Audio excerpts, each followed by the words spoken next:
Hey everybody, welcome back to the Tribe of Nerds. Lindsey, Shane, and I are back for Survivor 50, Episode 6, with our guest, Billy Garcia from Survivor Cook Islands. Billy, welcome back to the Tribe of Nerds. Thank you for having me back. I made sure I included my my backdrop of the Cook Islands logo.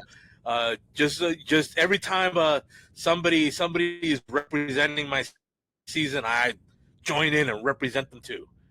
Heck yeah, heck yeah.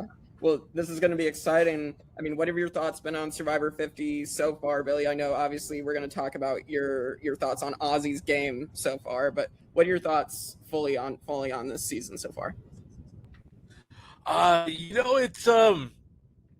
It's first of all, this season with this cast, especially this many people, it fits that 90-minute format. The hour format, I think I would have been lost. I would have had no idea what's going on. I would have no idea who to root for, who to root against. So this 90-minute format is great for the XL size cast that we got this season. As for the people themselves, the people that was chosen, I like the mix. I like the mix of old school and new school and mid school and whatever other kind of school is out there. I guess I'm from the Jurassic school. I don't know.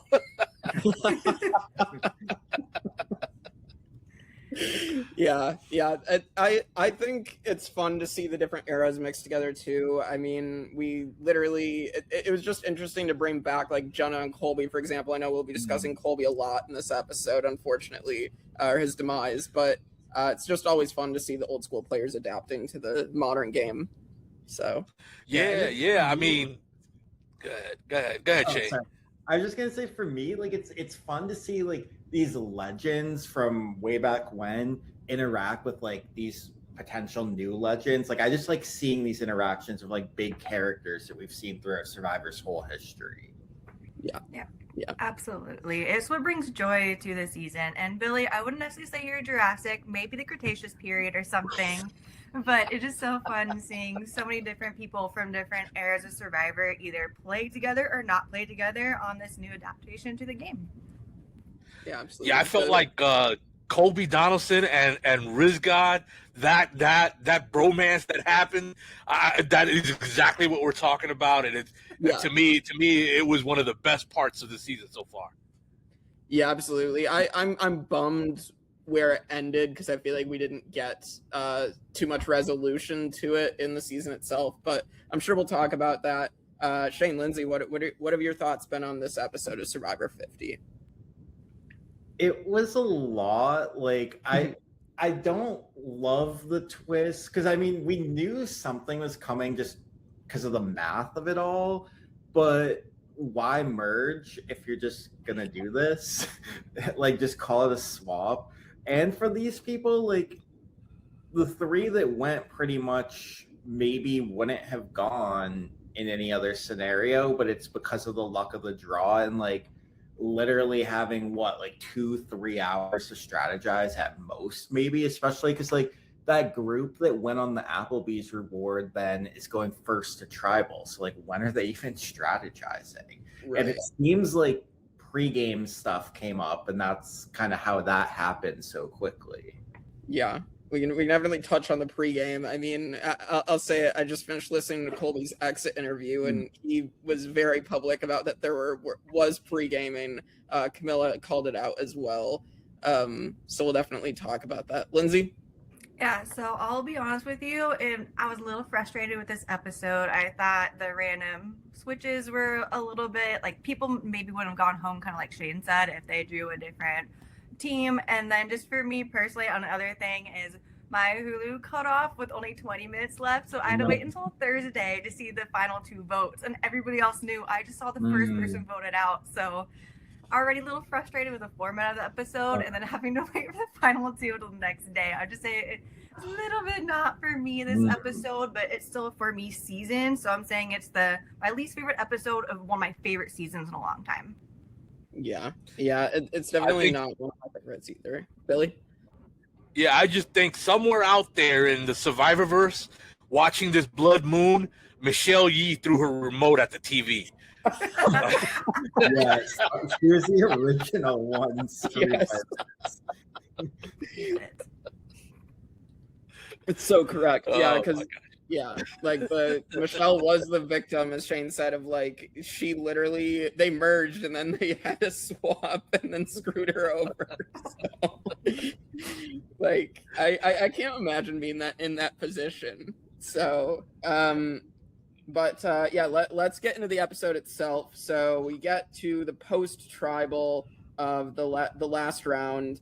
And so Charlie just got blindsided. We have Jonathan knows he needs to start scrambling with D. So he's like, I wanted to make sure we're good. I mean, judging from what ends up happening, I don't think Kamilla made the right move. But we can get to that later. I think it ends up working out for D. But I mean, what are your thoughts, Billy? I mean, I'm sure your thoughts, on what happened. I mean, did D make the right move? I think D made the right move. That was the right move solely for her.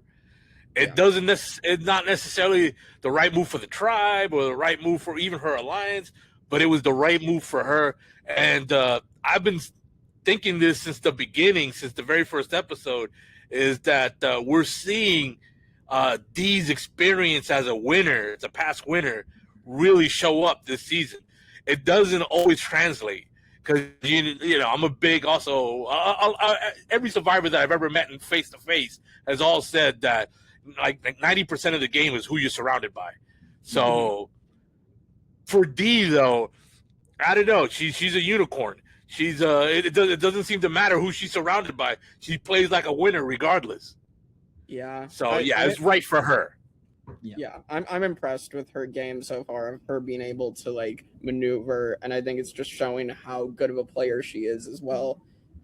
Whereas like I feel like Savannah was screwed no matter what she did. I feel like, but like Kyle and Dee, I mean, they're just proving why they're the two best winners of the new era. It seems. Oh yeah, 100%.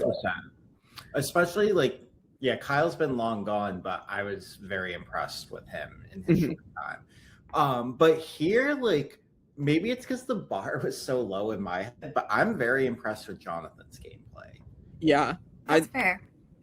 I think Jonathan is interesting because, like, again, I feel like we talked about this when we rewatched Survivor 42. I think he doesn't get enough credit for knowing this strategy, and I feel like he's honestly like pretty decent at it. Like, he's not as bad as people say, I think.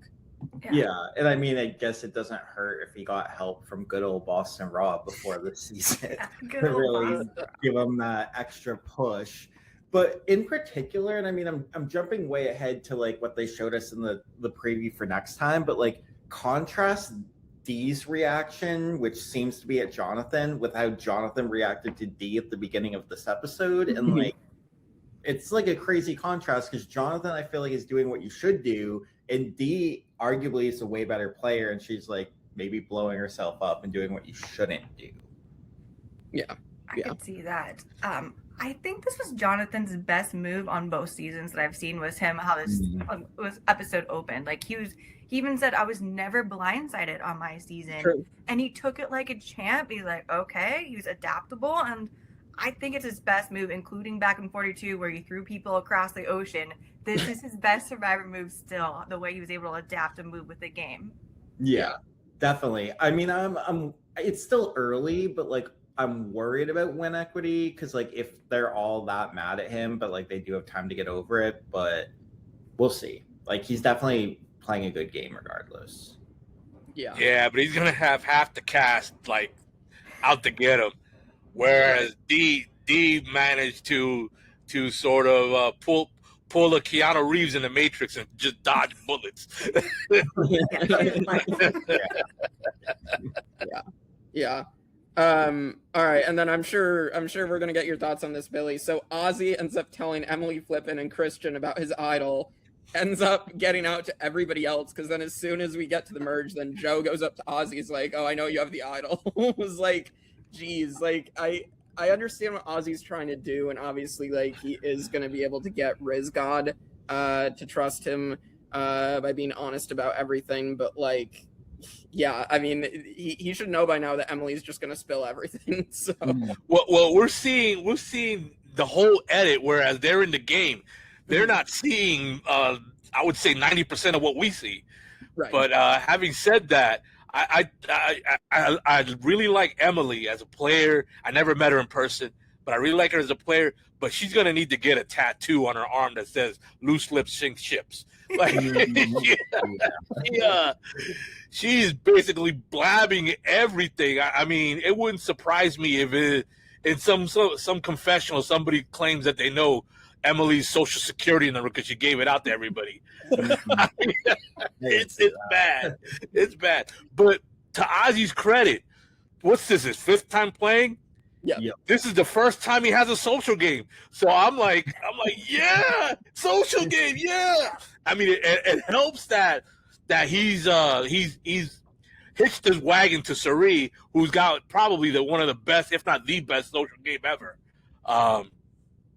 She just needs to find a way to survive, like Advantage Apocalypse whenever it happens in a season. If she can manage to navigate that, she could win a season. Even though she did win under Traders, which is saying something.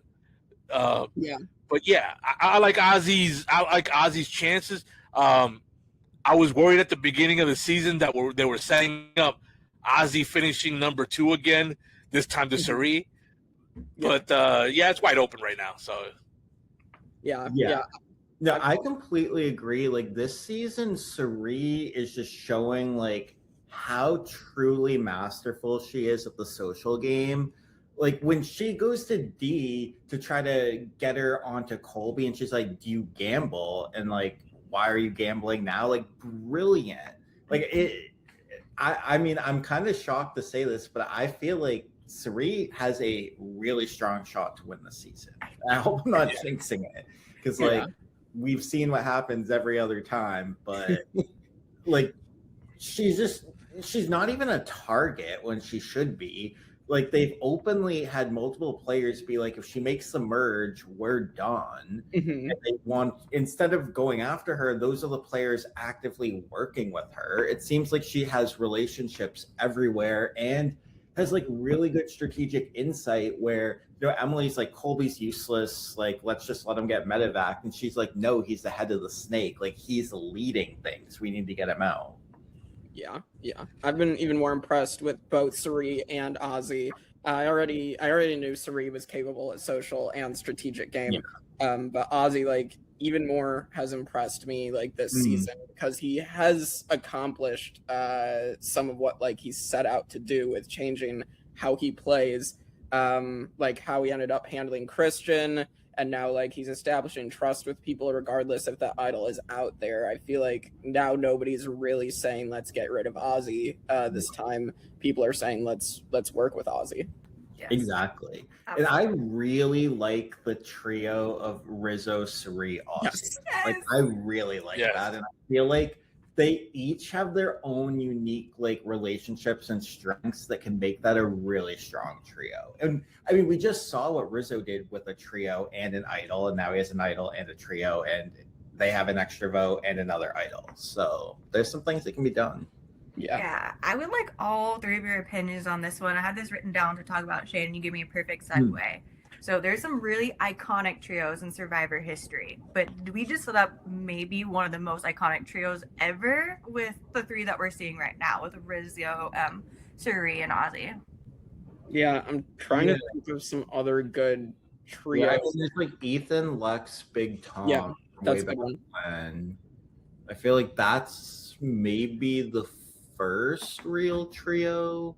I mean, in my head, I consider Hatch, Rudy, and Wigglesworth, but only because they were the top 3, not because like they were necessarily known to be a trio. But like that's just iconic for being 8 years old and seeing them doing like that final immunity challenge and all that. Like I consider that a trio, but it's not really a trio. I think the Micronesia trio. Yes. I think that's the most formidable in my opinion. That's what I had written down. And look who's in both of them. Yeah. Yep.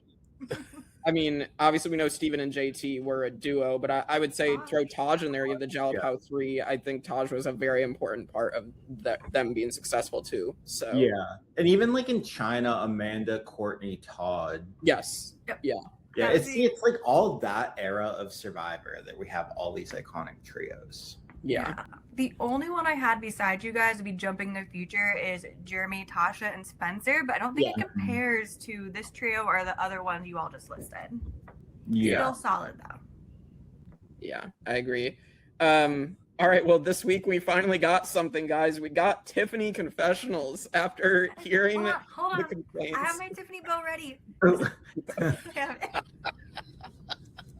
Yeah, I don't know if like the editors listened to us after last week and they're like, okay, everybody wants more Tiffany confessionals, so we're just going to give her more airtime, or what their thinking was, but it is very suspect how all of a sudden she got like 4 or 5 confessionals. Yeah, agreed. I mean, knowing what I know just about like production stuff in general, I feel like it's locked and loaded. Like with 1 week, they don't really have enough time to do that much. If there was like some small change, but maybe they could do that. Who knows? But it's hard to say. It might have just been the will of the force.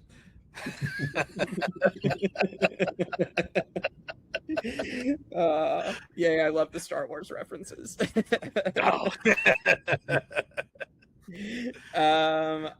So after that, we also get our exile advantage, which Ozzy finds, and we're gonna get Rizgod and Ozzy being safe, sent to Exile Island again. Ozzy's like, please don't let this be exile, and of course it's exile. And as we said, the iconic trio is born because the information is shared. Rizzo shares with Suri what he has, and now Rizzo and Ozzy are sharing what they have with each other, and so they form this trio. I was very happy because I did worry after last week a little bit for Rizzo had they not merged, because he could have been a target again from some people, but this definitely gives him a little bit more wiggle room and time to breathe with this twist happening and him being safe. So yeah, Rizzo seems to have a talent for being the worm that gets itself off the hook. We watch it, but I still don't know how he does it. Yeah, because that was a massive advantage. Like you're skipping 3 spots ahead. You're guaranteed jury. You don't have to deal with any of the backlash. Like at least Jonathan's clearly going to have backlash, and we'll see what others have. So, I mean, in my opinion, that was huge. Agreed. Yeah, it's a massive advantage to go from 17th place to 14th place. So yes, absolutely. And as a fan, I'm wondering what Rizzo is asking Ozzy on the island, like what sort of secrets he's getting and what knowledge he knows. And then also, I just think that speaks to Suri's game. She's going into this twist with her main allies over there without her. So just kudos again, Suri. Yeah. And then we get Genevieve is going to discredit Aubrey right away. You know, the rivalry is going to come to a head here in this episode. I feel bad for Genevieve because, like, if this twist had not happened, I honestly think she was doing a good job discrediting everything Aubrey was doing, where I feel like there were probably, obviously, the Christian Devons and Emily, you know, that trio is probably the only ones. They're the 3 that are going to believe Aubrey. Everybody else, I don't think, is really going to believe her. So, yeah, I think Genevieve, she put all her eggs in the Aubrey basket, and this twist pretty much guaranteed that her basket was going to break. Right. So I didn't see, as soon as I heard what the twist was, the blood moon and how it was being described, she was the first person that popped into my mind and saying, oh, she's dead. She's a goner. She's a zombie walking right now. Yeah. I was so sad when I heard that. I mean, I think Genevieve knew as soon as that twist was announced and she saw what team she was on. I think she talked about her exit press, like she knew she was dead. Yeah. Poor Genevieve. Yeah, I mean, it's really bad luck for her because she gets kind of like swap screwed in a way. And she found 2 idols, but she didn't get the idols. And then the 2 people she gave them to, where she had an opportunity to get them back with that boomerang mechanism, are safe. So Yes. like there's no way to get them back even if she did survive that vote. So she just had a lot of bad luck. Dead. Yeah, well, she also chose 2 people that she could have chose better. Let's just say. I mean, she but you know what? I understand the reason she gave, but yeah, I just because I understand it doesn't mean I agree with it. Right. Yeah, I wonder if she gives it to like a Christian or a Rick Devens, you know, by chance is that going to improve her game by that point? So, I don't know. It's hard to tell. Billy, who would you have given them to if you're Genevieve? Which 2 players would you give them? See, her line of thinking would have been different than my line of thinking. My line of thinking would have been, I'd have gave it to somebody so that I could come back and tell them, I gave that to you. You owe me. Yeah. So instead of trying to give it to somebody that I think might leave, which is very hard to predict because, you know, you stub your toe in a coconut, now everybody sees you as weak. You're out. In fact, what was it? A player in Palau that rolled his ankle on a coconut, and he called it the $1 million coconut. Yeah. So that stuff is impossible to predict. So what you can predict is the opposite. Is who you think is well positioned, and or out of the people that were well positioned, who do you think will be open to saying, "Oh, you gave this to me? All right, we're definitely working together." So having said that, personal relationships is the way she should have looked at, and I just feel like her way of thinking should have been like to get with Kamilla or with one of the strong women that want to be, you know, all girl power, and she could have used that to solidify a long-term relationship and alliance with them. And I just think she went with who I think is gonna leave first and to boomerang back to me. And greed never seems to work out on Survivor. No, and it's based on the fact that she knows Ozzy went out with one in his pocket, Micronesia, and then she doesn't know Rizzo. So, unfortunately, you know, ends up being bad choices here. And now we're going to get to our immunity challenge, which is the classic wall with the footholds, and you have to step down every, you know, few minutes and go to a smaller foothold. And we get then announced, everybody finds out about this Blood Moon twist. It's going to be a triple. We're going to get 3 teams of the remaining 15.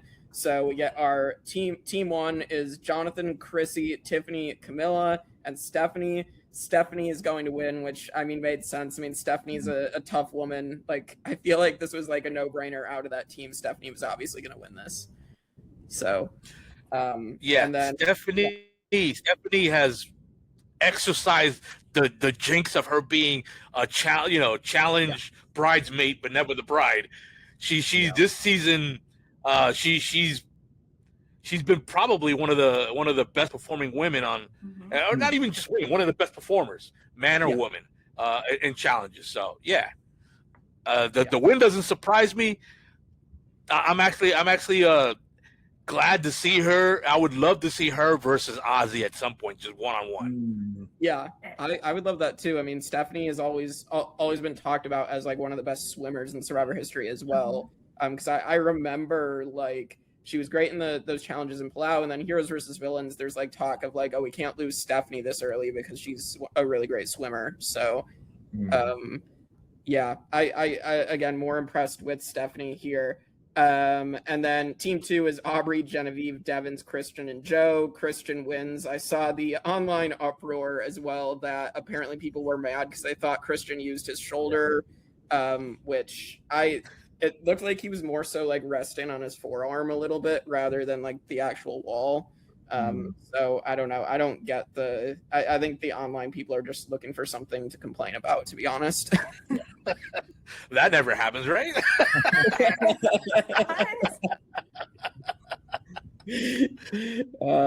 Yeah, I mean, again, Christian won a challenge, you know, similar to this against Alec, like talked his way through for 6 hours till Alec got annoyed and dropped off. I'll admit that when this pairing happened, I thought this was Genevieve's saving grace. Yes. Like this is a challenge that is traditionally won by people with small feet, and women tend to have smaller feet than guys, and I thought this was her saving grace. I was like, oh, okay, she got lucky, but for whatever reason, the Survivor god poo-pooed on that idea. Nope. Yeah, for sure. That was my thought on this challenge too, because I love this challenge. I love good classic Survivor challenge. I was wondering why this is the Blood Moon, unless we just want to make it special because it's classic Survivor. Because you're right, really. Typically, women do win this challenge, so it is a slight disadvantage to players like Colby or Joe or Jonathan, etc. Yeah. I feel like logistically, this challenge is like an easy one to do when you need multiple winners. Because like they even did that in Heroes and Villains for that. Well, it was that one. It was like in pairs, and the winner of each pair won a point. So I feel like it just works that way. But also, it's good they did it because it's like the throwback to Coach as well. Which, of course, they did those flashbacks because you had to. But I'm a little surprised, disappointed that he didn't like play it up more. Yeah, I was hoping for that too, but I mean, we technically did get it with Colby, where Colby has like the dramatic falling down. Like I thought Colby just like broke something. He just like backwards. Yeah, I'm shocked Colby even like lasted that long. He did Like good. when I saw the challenge, I'm like he might not even participate in it, and he made it pretty far.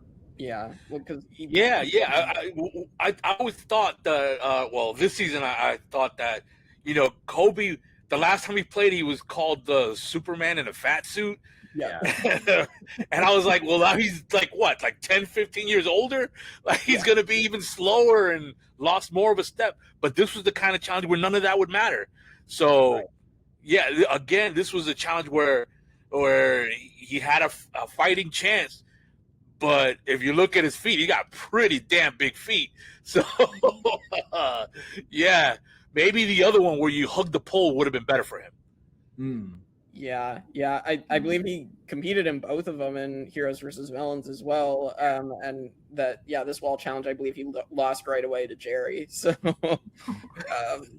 which it's again disappointing that Jerry wasn't out there with Colby again. I mean, their stories are so intertwined. So, yeah. But one thing with this challenge though, which isn't even the challenge, it's like the editing. I felt like they spent way too much time on Jeff explaining the twist in the challenge and like doing a science lesson. And I mean, I'm a scientist. I love science lessons, but like Jeff should not be the one giving it on Survivor. Like we don't need it. And if anyone's going to give it, Christian should give it. He was right there. Yeah. I don't know. Jeff just wants to be vocal and say his piece, I guess. I don't know. Yeah, I mean, it's weird. Like he was rapping, he's like a Zach Brown fan. Now he's trying to be Bill Nye the Science Guy. Like he's gonna play in a challenge too. So he's forgetting like all the different versions of Jeff this season. Yeah. I wonder if Christian fact checked them when he was doing it and they just edited it out. Probably did. I would love that. Yeah. So we got Applebee's now. So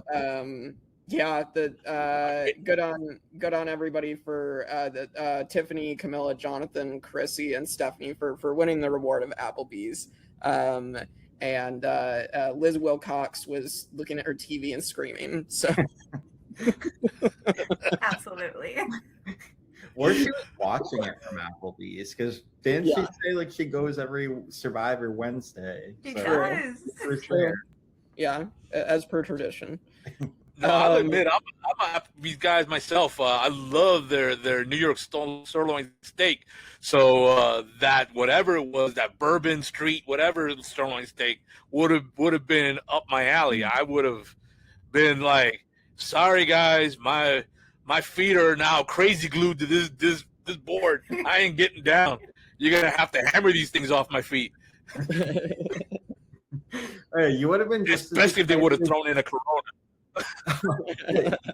Your excitement, I feel like, was manifested in Jonathan, like when he's just like sitting there, almost as if he's like driving a bus because he's like facing that way, and then he's like banging out of happiness when they win.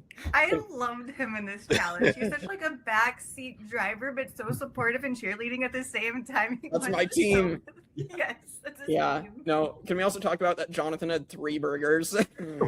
I'm not even kidding. I'm just like, I know you're a big dude, but geez, I could not imagine having 3 burgers in one. Yeah, I mean, why not? I would. You know, you really do go hungry out there. Yeah. Even when you got Ozzy on your tribe, you still go hungry because he'll catch a fish, but then once you fillet the fish and all that, it's like less than a chicken nugget's worth of meat. So yeah, I always tell people when they say, "Oh, the chickens lay eggs," what are you gonna do? Divide one egg amongst 8 people? You got like a fingernail versus of scrambled eggs worth. Like, it's not even worth it. Eat the whole damn chicken. Yeah, Billy, this is my controversial opinion. I'm totally with you because chickens are not even being able to lay eggs out there. Like, why waste it? Just get your chicken protein. You don't want to save your eggs and your chicken for the other tribe. Use it while you have it. Yeah, like we caught. I think it was 3 chickens on my tribe, and nobody on my tribe was like, "Oh, let's save them for eggs." We were like, you know, breakfast, lunch, and dinner like that. You know, we're having chicken. So we had definitely kill the chickens, man. It's rotisserie, slow roast them or whatever it's called. You know, take a stick up its rear end and out the neck. You know, you chop the head off and you chuck that in the ocean and let the minnows or whatever eat that, and then you rip out all the organs out his rear end, throw that into the ocean. You know, and that brings fish forward for when you do fish. They're accustomed to being fed, so they come to you. They come forward towards the shore instead of you having to swim out the freaking West Bubba, whatever, Egypt, you know? Real life survivor. If you ever need to survive, real life lesson here, folks. Good to know. Yeah, so yeah. That chicken, and then Christina, what she did was she opened up a coconut and poured it down the neck and out his rear end, because we were, you know, and that moisturized it more. It was like marinating it. So when we cooked it, it wasn't like a dry chicken. It was, you know, most people would say, "Oh, this is the best chicken I ever had," because they're starving. But yeah, for all 5 of us, it was the best chicken we ever had. That's crazy. Yeah. So yeah, D ends up winning the challenge for that side. What were you gonna say, Billy? I was just gonna say I think my point was that I would have took one of everything if I was Jonathan, but I lost my point. You're good. You're good. Yeah, so D wins, and so let's get to the scramble and the vote-offs for each side or each team. So over at the first tribal council, we get Chrissy accepting her fate and healing old wounds, which again is like really good for Chrissy that she can like come in and use this experience to heal the old wounds from 35, because I know like it was a big thing for her that like the jury did not like her, and that's why she ended up losing to Ben in HHH. And so like it's good that she can kind of come in and try to heal that, as much as like, you know, some people are having similar problems in this season with her, unfortunately for her. Well, I've met Chrissy, and she really is very soft-spoken and very affectionate, and in an environment where everybody has a knife for your back. Right. I mean, it's tough for somebody that is so, how do I put it? It's so, she likes to embrace people, and she's the type of person that'll put her arms around your arm while she's just chit-chatting with you. Like that's the way she is. And so this is an environment where, you know, I think it would have suited her well if she would have found a way to not be herself, which is kind of hard to do because the game is 24 hours a day. But yeah, there's some people that they can't be themselves out there because this game is just too mean for their true selves. And I think that's what happened to Chrissy. Yeah, I feel like for someone in Chrissy's archetype, it's just hard for the moms. Like a lot of the time they make it to the end and then they lose because people are like, oh, you were supposed to be the mom, and you're just like, instead you like played the game and you backstabbed people. Right.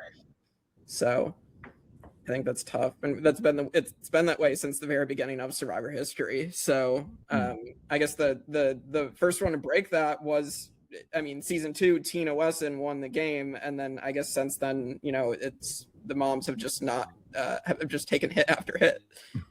Yeah, because everyone saw how great Tina was. She's a threat. Everyone Yeah. saw how great the Women's Alliance was in 16. Now Women's Alliance are a threat, and it just forever evolved the game.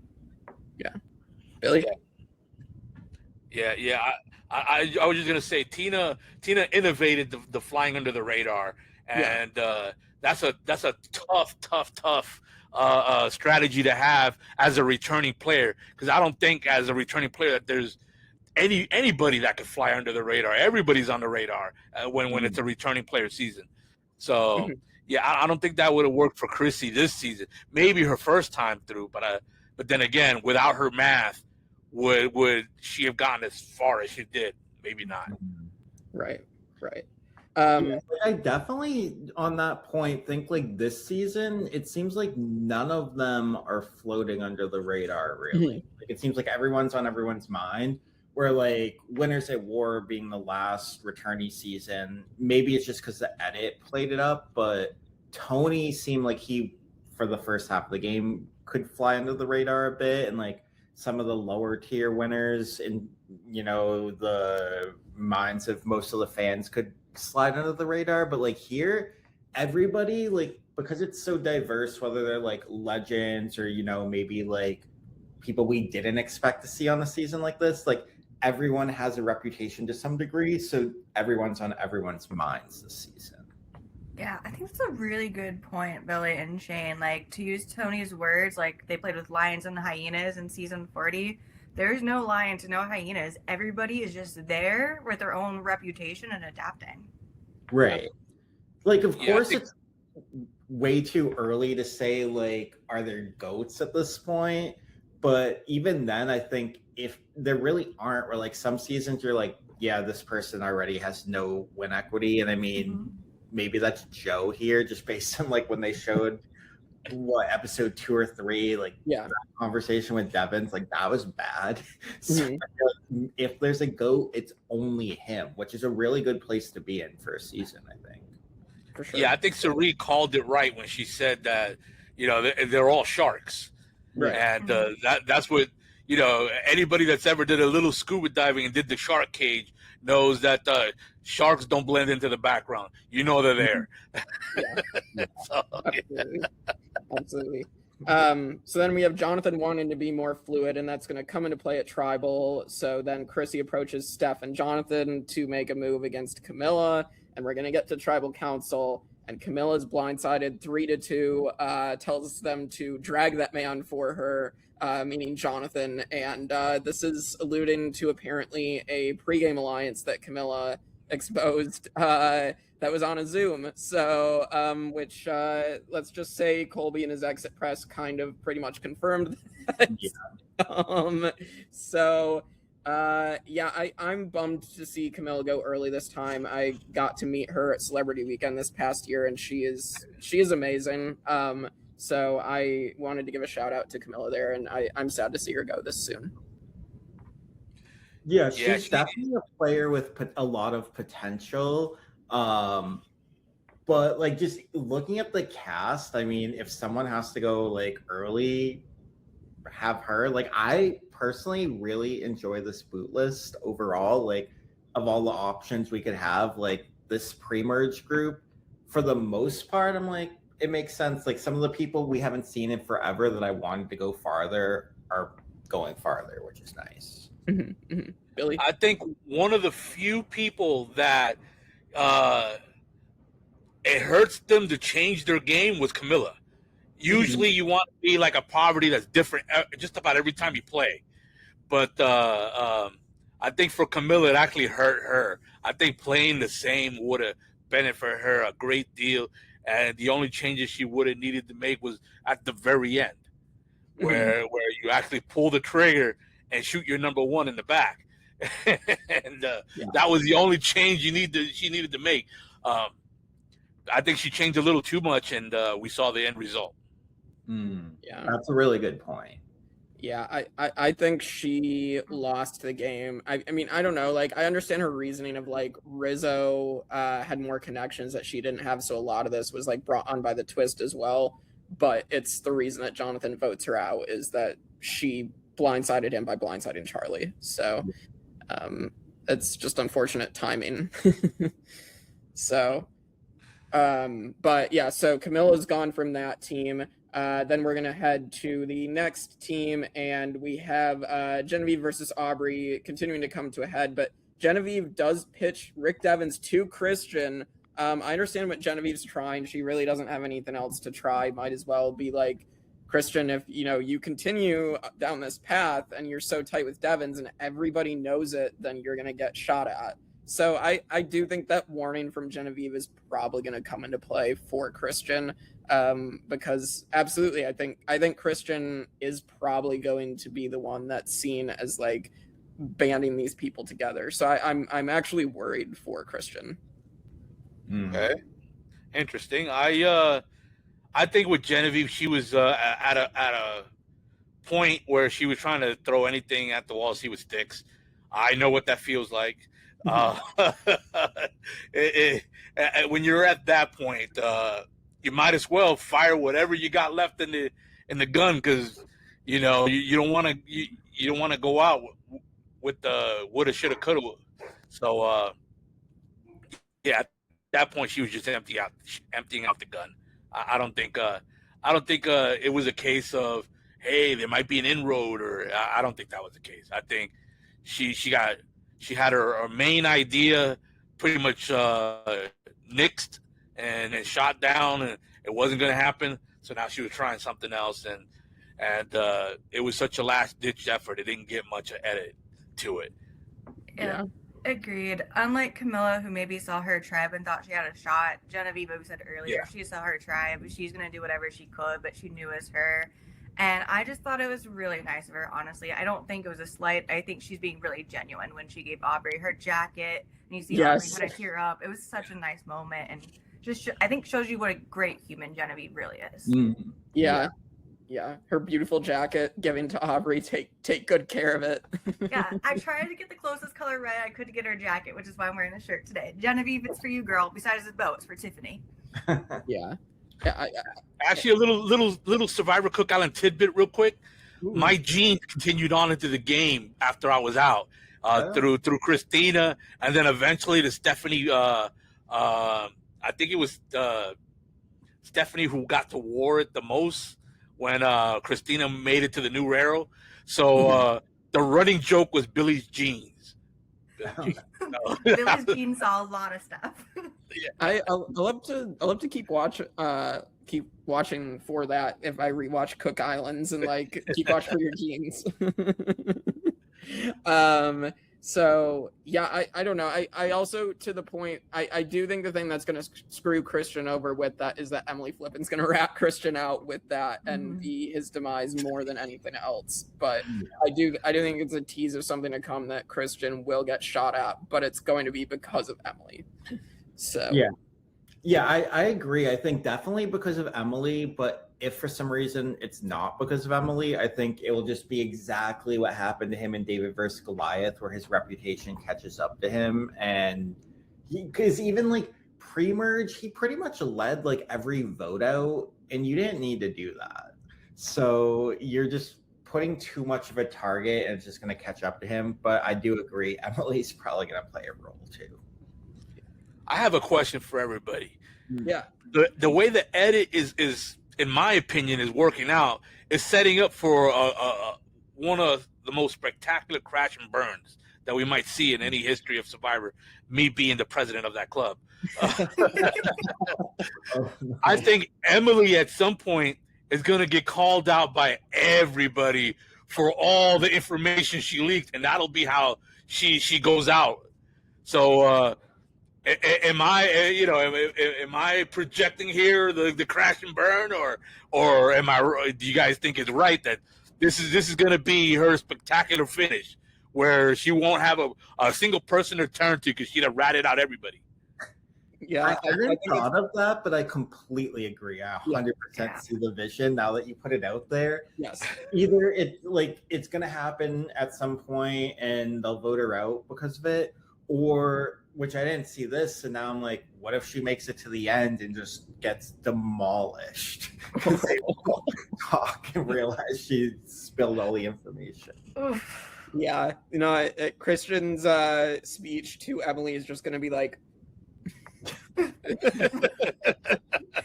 Exactly.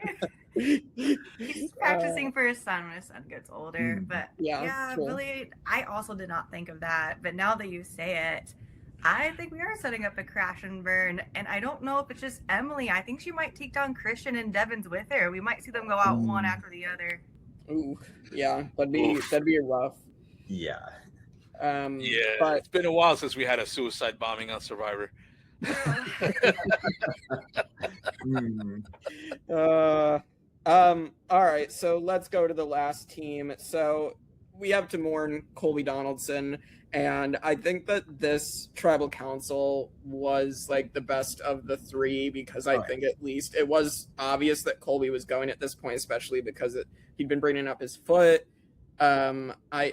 I think it just was like hard to watch, like Colby knowing he's going home and then being like reflective and like this being his last time playing. Like we're definitely not getting any more Colby after this. And so it's hard. And like reflecting back of like when I started watching, and like Colby used to be one of my favorite Survivor players of all time from Australian Outback. And so it's tough to know like this is how his journey ends. But at least like it's a much better end to his journey than Heroes versus Villains was. So something Philip Shepard and I had a conversation. We tend to be roommates a lot at these reality TV events, and he and I had this long conversation on how it doesn't matter if you're like on Palau where you only lasted a day, or if you're like in Australian Outback where you go 40-something days or 42 days, I think it was. Yeah, and so it doesn't matter. You always leave a piece of yourself out there when you play. Mhm. And so I just feel that Colby Donaldson has left so much of himself out there when he played that there's nothing left of him. Like that's what we're seeing. We're seeing a broken down legend where he's limping away during his walk in the darkness after his torch snuffing. We're seeing that he's like that that movie in The Natural where the guy with the natural is limping around the bases, trying to get around the base for that one last moment of glory before it's over for him. And I just feel that that's Colby Donaldson, that he's the natural, and we got to see his last time at bat, and he's got nothing left because he gave so much of himself across those seasons that he's played. Yeah, absolutely. Shane, Lindsey, your thoughts on Colby's last hurrah? I mean, I was impressed overall with him, especially like the first episode, like the premiere, I thought was excellent for him.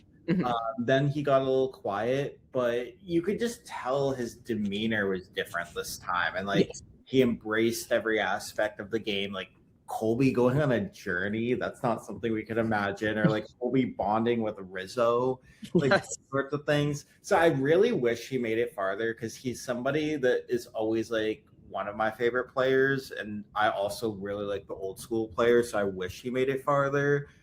But like if it's going to come down to him or Coach, if you put a gun to me, I'm probably going to say keep Coach. Lindsey? Yeah, I agree. If you put a gun to me, keep Coach. But this was so hard to watch. Like, I was so impressed with Colby this season. Like, he did everything I wanted from him and more, exceeded my expectations. And from one Texan to another Colby, they say everything is bigger in Texas, and that is your legend, your reputation, and you made the Lone Star State very proud. Yeah, absolutely. Yeah, he just went out like a rock star, and so we'll always be thankful to Colby for helping invent Survivor, build the foundations of this game. But it is sadly time for Mr. Full Tilt himself to go. Yeah, he was Survivor's version of the last Ozzy Osbourne concert. Like we got to we got to see him that one last time, and we got to celebrate him. So yeah, Kobe. Yeah. Last thing I wanted to bring up is that he was going to be medevaced if he didn't get voted out. He talked about it, like his foot was so bad, and I guess production had left something on the production trail that they had made, and it got stuck in his foot, and he had already hyperextended that same foot. So like he was in a bad spot regardless. So again, this is probably the best way for him to go out rather than, I mean, getting medevac would hurt as well. So yeah, there's too much woulda, coulda, shoulda with that. Yeah. Nah, just saying with medevacs, you live with woulda, coulda, shoulda your whole life. Yes. Right. Yeah. Right. Yep, exactly. Can we have a moment for Coach going to tribal with the feathers in his hair? We got full Coach. Yeah. Can we just talk about that? Yeah. So it was the feathers and also like the beads that he put in the earring. And I was also going to mention that he, unlike in Heroes and Villains, like Coach actually was not a little man and did vote for Colby here. Yes. I almost thought like his coach just going to throw a random vote somewhere, but he sucked it up and voted for his ally Colby. I still wanted Colby to get up and call him a little man. It wasn't very funny. All right. So that's all the tribals for this week. So let us conclude this. So favorite player of the episode and predictions. So Billy, who is your favorite player of this week? You know what? I'm a give a nod to the Cretaceous era player and Colby Donaldson. He won me over with he went out like a legend. What was the other part of the question? Favorite player and what? Yeah, that just the favorite player of the week. You answered it. Yeah. Okay. Yeah. Shane? I was going to say Colby, and I still want to say Colby, but I don't want to be the same as everyone else. So I'll give a nod to Sari, because I don't think I've said her yet this season.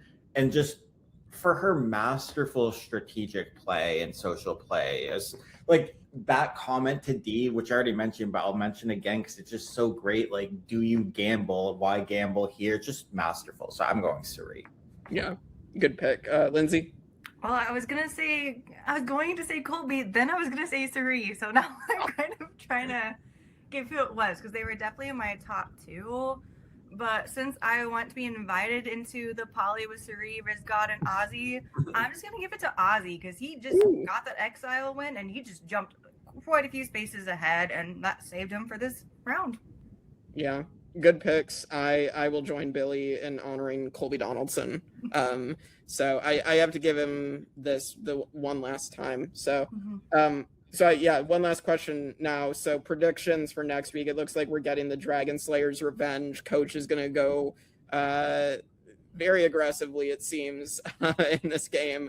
So that is like, there's going to be some major fallout. I mean, Billy, what do you think is going to happen next week? I think he's going to be angry. He's going to have emotional outbursts, and he's going to circle back around and apologize, because that's the coach of this season. Where he's trying to be a little bit more zen, but he's still Benjamin Wade underneath Coach the Dragon Slayer. So he's gonna have an emotional outburst, but I think he's gonna circle back around and apologize. And I don't think that'll be the story of the episode. I think that the line being drawn with Jonathan on one side, I think that's going to be the story of the episode. And I'm worried that a typical Survivor solution is to create peace is for both sides to go for the person who chose a side. Mm-hmm. So I'm worried for Jonathan. Yeah, absolutely. Shane? So I think if we're doing like math of the season, because I'm always doing that, I think we need 2 more double eliminations. and if we have 2 more doubles, or hopefully not another triple, but let's say 2 more doubles, then we'll have a finale of 6 people, which I also don't love that, but like it is what it is. But I don't think this week is a double, because in 2 weeks the title of the episode is something about doubles. So I feel like that one's going to be one. So this is probably just one person going home. But I completely agree with Billy, at least based on the preview, it looks like we're getting a big battle. But I might go the other direction and say, if the preview is accurate, maybe D is in trouble, because it seems like Jonathan has a pretty big alliance behind him. D has people, but does she have like a big solid alliance? I don't know. It seems like she just has like a few people here and there. And like Sari could obviously bring people in, but D is also a winner, the last winner left, and arguably the strongest of the new era winners. So maybe people will side on Jonathan's side and not that side. So who knows? I could also be completely wrong, and it's like neither of them. Yeah, who knows at this point. Lindsey? Okay, I guess I'm gonna go completely different here. I really enjoyed the beginning of the episode where it's playing telephone with the idols. But we got, besides the fun of the scene, we got that scene for a reason, and we've not seen any of those idols played yet. So I think something's gonna happen. I think some of the boomerang idol is gonna play it or go out in their pocket, and it's gonna boomerang back to somebody else. Interesting. Yeah. Well, the only one left to boomerang would be Aubrey to Christian, because the other two. Oh, right. Okay. I guess they're not real. They're not normal idols, because they're still, you can only play it for yourself. But if you go out with it, like it just disappears, I guess. Yeah, I think that's how it's gonna work. So he's not disappearing. Oh, okay. Yeah, I think that Coach is just, he's probably gonna have a meltdown in true Coach fashion and be like, this person doesn't have honor and integrity, and like, or like about D probably or something, and then Coach is probably gonna get over it. And I think that Emily is gonna blow some more things up and either get herself caught, or it's going to end up backfiring on Christian. So I'm thinking it's Emily or Christian probably going home next week. Okay. Yeah, Billy, when you said that the breakdown coming with Emily, yes, I've been thinking about that since. I think that's accurate. yeah. It's I feel like that's what the foreshadowing is been pointing to for a while now. So yeah, I mean, if I ever do meet Emily at one of these events, I'll welcome her into the club. I'll buy her a drink. Yeah. To Crash and Burn Club.